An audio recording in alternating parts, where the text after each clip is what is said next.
യേശു മിശിഹായ്ക്ക് സ്തുതിയായിരിക്കട്ടെ. പെസഹക്കാലം 6-ാം ഞായർ നമ്മളിന്ന് ധ്യാനിക്കുന്നത് വിശുദ്ധ യോഹന്നാൻ്റെ വിശുദ്ധ സുവിശേഷം 15-ാം അധ്യായം 9 മുതൽ 17 വരെയുള്ള വാക്യങ്ങളാണ്. സ്നേഹിതർക്ക് വേണ്ടി ജീവൻ ബലികഴിക്കുന്നതിനേക്കാൾ വലിയ സ്നേഹമില്ല എന്ന് യേശുനാഥൻ പഠിപ്പിക്കുകയാണ്. എന്നിട്ട് സുവിശേഷത്തിൽ 3 തരത്തിലുള്ള സ്നേഹത്തെക്കുറിച്ച് നമുക്ക് കാണാൻ സാധിക്കും. ഒന്ന്, പിതാവായ ദൈവം ക്രിസ്തുവിനെ എങ്ങനെ സ്നേഹിച്ചുവെന്ന്. ആ സ്നേഹത്തെ മുൻനിർത്തിക്കൊണ്ട് യേശുനാഥൻ പറയുന്നത്, ഞാൻ നിങ്ങളെ അതുപോലെ സ്നേഹിക്കുന്നതാണ്. യേശുവും നമ്മൾ തമ്മിലുള്ള സ്നേഹബന്ധത്തെക്കുറിച്ചാണ് രണ്ടാമത് സംസാരിക്കുന്നത്. മൂന്നാമത്, യേശു നമ്മളെ സ്നേഹിക്കുന്നത് പോലെ നമ്മൾ പരസ്പരം സ്നേഹിക്കണം എന്ന് പറഞ്ഞതുകൊണ്ട് നമ്മുടെ മറ്റുള്ള സമൂഹ അല്ലെങ്കിൽ എനിക്ക് ചുറ്റുമുള്ള മനുഷ്യരോട് ഞാൻ എങ്ങനെ സ്നേഹം പ്രകടിപ്പിക്കുന്നവനാകണം എന്ന് യേശുനാഥൻ പഠിപ്പിക്കണം. ഈ 3 സ്നേഹവും ഉദാത്തമായ സ്നേഹത്തിൻ്റെ പ്രതീകങ്ങളാണ്. ഒന്ന്, പിതാവും പുത്രനും തമ്മിലുള്ള സ്നേഹബന്ധം.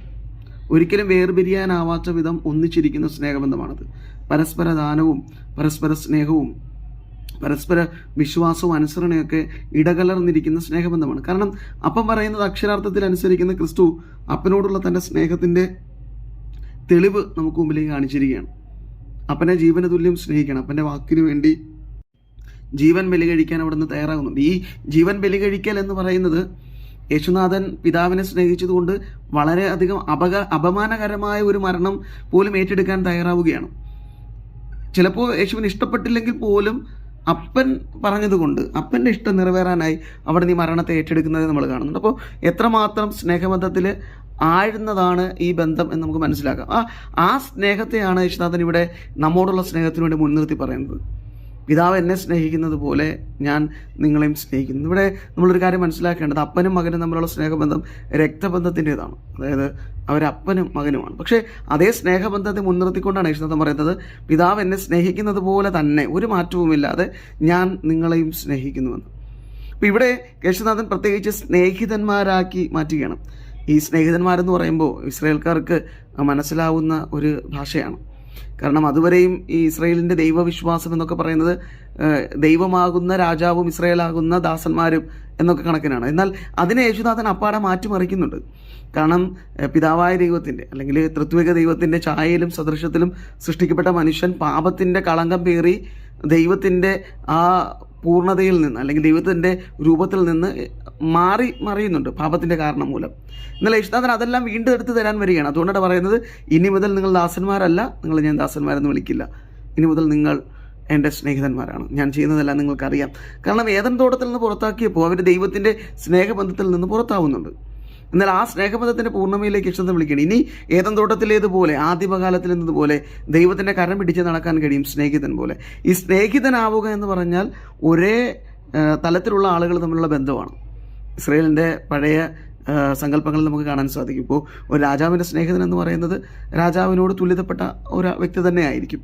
ഇവിടെ യേശുനാഥൻ നമ്മെ സ്നേഹബന്ധത്തിലേക്ക് വിളിക്കുന്നു എന്ന് പറയുമ്പോൾ ആ തുല്യതയിലേക്ക് വിളിക്കുകയാണ്. പക്ഷേ ഈ തുല്യത ഒത്തിരിയധികം ക്ലേശങ്ങൾ ക്രിസ്തുവിന് നൽകുന്നുണ്ട്. നമ്മളെ സ്നേഹിതന്മാരാക്കി സ്വീകരിക്കുന്നത് കൊണ്ട് അവൻ ജീവൻ പോലും ബലികഴിക്കേണ്ടി വരുന്നുണ്ട്. ഇനി അതേ സ്നേഹം മുൻനിർത്തിക്കൊണ്ടാണ് യേശുനാഥൻ പറയുന്നത്, നിങ്ങളും ഞാൻ നിങ്ങളെ സ്നേഹിച്ചതുപോലെ പരസ്പരം സ്നേഹിക്കണം. സ്നേഹത്തിന് വേണ്ടി ജീവൻ ബലികഴിക്കുന്നതിനേക്കാൾ വലിയ സ്നേഹമില്ല. അപ്പോൾ സ്നേഹത്തെ യേശുനാഥൻ മുൻനിർത്തുന്നത് മരണം കൊണ്ടാണ്. മരണത്തിനെ കവച്ചു വെക്കുന്ന രീതിയിൽ സ്നേഹത്തിന് പ്രാധാന്യം കൊടുക്കണമെന്ന് പറയുകയാണ്. അപ്പോൾ സ്നേഹത്തിന് വേണ്ടി മുറിക്കപ്പെടാൻ നമ്മൾ തയ്യാറാണോ? ഇത് ഈ രക്തബന്ധത്തിൽ മാത്രം അലിഞ്ഞു തരുന്നൊരു സ്നേഹബന്ധമല്ല. ഈ ലോകത്തിൽ ആരുമായിട്ടും എനിക്ക് ചേർന്ന് പോകാൻ പറ്റുന്ന ഒരു സ്നേഹബന്ധത്തെക്കുറിച്ചാണ്. അതാണ് സ്നേഹിതൻ. എനിക്ക് ആരെയും സ്നേഹിതനാക്കാൻ പറ്റും. ഞാൻ ആ സ്നേഹിതനാക്കുമ്പോൾ എടുക്കേണ്ട ചിന്ത അവനെ ഞാൻ എൻ്റെ തലത്തിൽ സ്വീകരിക്കുന്നു എന്നുള്ളതാണ്. അവൻ കുറഞ്ഞ മനുഷ്യനാണെങ്കിലോ അവൻ എന്നോളം പോകുന്ന മനുഷ്യനല്ലെങ്കിലോ എന്നിലേക്ക് അവനെ സ്വീകരിക്കുന്നതാണ് സ്നേഹത്തിൻ്റെ അർത്ഥം. ഇനി സ്നേഹത്തിന് വേണ്ടി മുറിക്കപ്പെടാൻ ഞാൻ തയ്യാറാകണമെന്ന് യേശുനാഥനെ ഓർമ്മിപ്പിക്കുകയാണ്.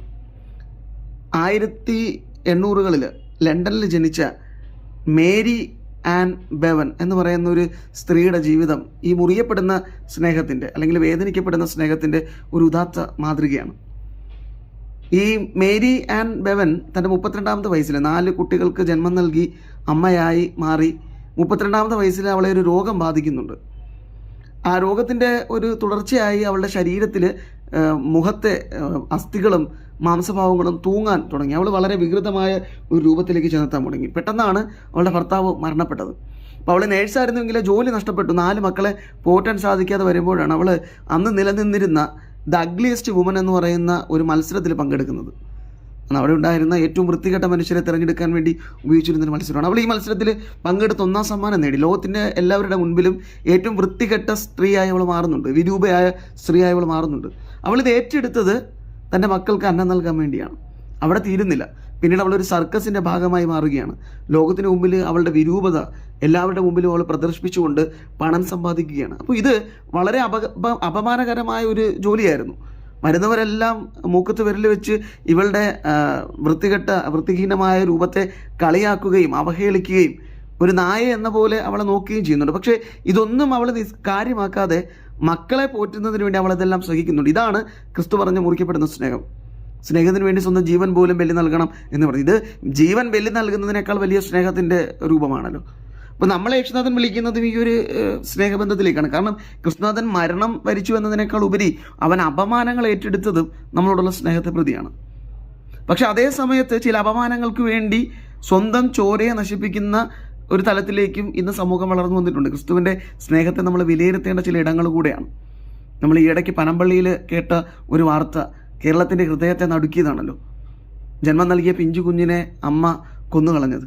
അപ്പോൾ ഈ അമ്മ അപമാനം ഏറ്റെടുക്കാതിരിക്കാൻ, കാരണം അവൾ റേപ്പ് ചെയ്യപ്പെട്ട ഒരു സ്ത്രീയാണെന്ന് പറയുന്നുണ്ട്. അപ്പം അവൾ കുഞ്ഞിന് ജന്മം നൽകി കഴിഞ്ഞാൽ അവൾ അപമാനിതയായി പോകും, എല്ലാവരുടെ മുമ്പിലും ശിരസ് കുനിഞ്ഞു വരേണ്ടി വരും എന്ന് വിചാരിച്ചുകൊണ്ടാണ് അവൾ ആ കുഞ്ഞിനെ കൊലക്കളത്തിലേക്ക് നയിച്ചത്. അപ്പോൾ ഇവിടെയാണ് നമ്മൾ ചിന്തിക്കേണ്ടത്, സ്നേഹം എവിടെയാണ് നിൽക്കുന്നത്? ക്രിസ്തു പറയുന്ന സ്നേഹം, ഞാൻ അപമാനിതനായാലും ലോകത്തിന് മുമ്പിൽ ഞാൻ വെറുക്കപ്പെടുന്നവനായാലും എനിക്ക് ചുറ്റുമുള്ള ഞാൻ സ്നേഹിക്കുന്ന മനുഷ്യന് വേണ്ടി ഏതറ്റം വരെയും പോകാൻ ഞാൻ തയ്യാറാകണം എന്നാണ്. അവിടെയാണ് സ്നേഹത്തിന് ഉദാത്ത മാതൃക നമുക്ക് ക്രിസ്തു നൽകുന്നത്. ക്രിസ്തു ഇത് വാഗുണ്ട് പറഞ്ഞൊരു സ്നേഹത്തിൻ്റെ പ്രവൃത്തിയല്ല, ജീവിച്ച് കാണിച്ച ഒരു സ്നേഹത്തിൻ്റെ പ്രവൃത്തിയാണ്. ചിലപ്പോൾ എൻ്റെ ശരീരം, എൻ്റെ സ്വാതന്ത്ര്യം എന്നൊക്കെ പറഞ്ഞ് സ്വന്തം ജീവിതത്തിന് പ്രാധാന്യം നൽകുന്നവർക്കിടയിലേക്ക് ക്രിസ്തുവിൻ്റെ ഈ വലിയ ഒരു മാതൃക നമ്മൾ പിൻചെല്ലേണ്ടതാണ്. തൻ്റെ സ്നേഹത്തിന് വേണ്ടി ജീവൻ ബലി കഴിക്കുന്നതിനേക്കാൾ വലിയ സ്നേഹമല്ല. അത് ജീവനെ മാത്രമല്ല, ജീവനോളം കരുതുന്ന ചില മാനവും ഞാൻ ജീവനോളം കരുതുന്ന സ്ഥാനമാനങ്ങളൊക്കെ നഷ്ടപ്പെട്ടാലും കൂടെ ഉള്ളവരെ സ്നേഹിക്കാൻ ഞാൻ വിളിക്കപ്പെട്ടിരിക്കുന്നുവെന്ന് ഈ വചനം എന്നെ ഓർമ്മപ്പെടുത്തുന്നുണ്ട്. ക്രിസ്തുവിനോട് നമുക്കും പ്രാർത്ഥിക്കാം. അത്ര എളുപ്പമുള്ള കാര്യമല്ല ക്രിസ്തു പറഞ്ഞു വച്ചിരിക്കുന്നത്. ഹൃദയത്തിൽ നിന്ന് സ്നേഹം അവരിലേക്ക് ഒഴുകിയാൽ മാത്രമേ അപമാനങ്ങൾ ഏറ്റെടുത്തുകൊണ്ടും സ്നേഹിക്കാൻ എനിക്ക് കഴിയുള്ളൂ. ഇന്ന് അപമാനങ്ങളുടെയും നാണക്കേടിൻ്റെയൊക്കെ പേരിൽ കൊള്ളയും കൊലപാതകവും ഒക്കെ നടക്കുന്ന കാലഘട്ടത്തിൽ സ്നേഹത്തിന് വേണ്ടി ഏതറ്റം വരെയും പോകാനുള്ള കൃപയ്ക്ക് വേണ്ടി നമുക്ക് പ്രാർത്ഥിക്കാം. യേശുനാഥൻ അതിന് നമ്മെ സഹായിക്കട്ടെ. ആമേൻ.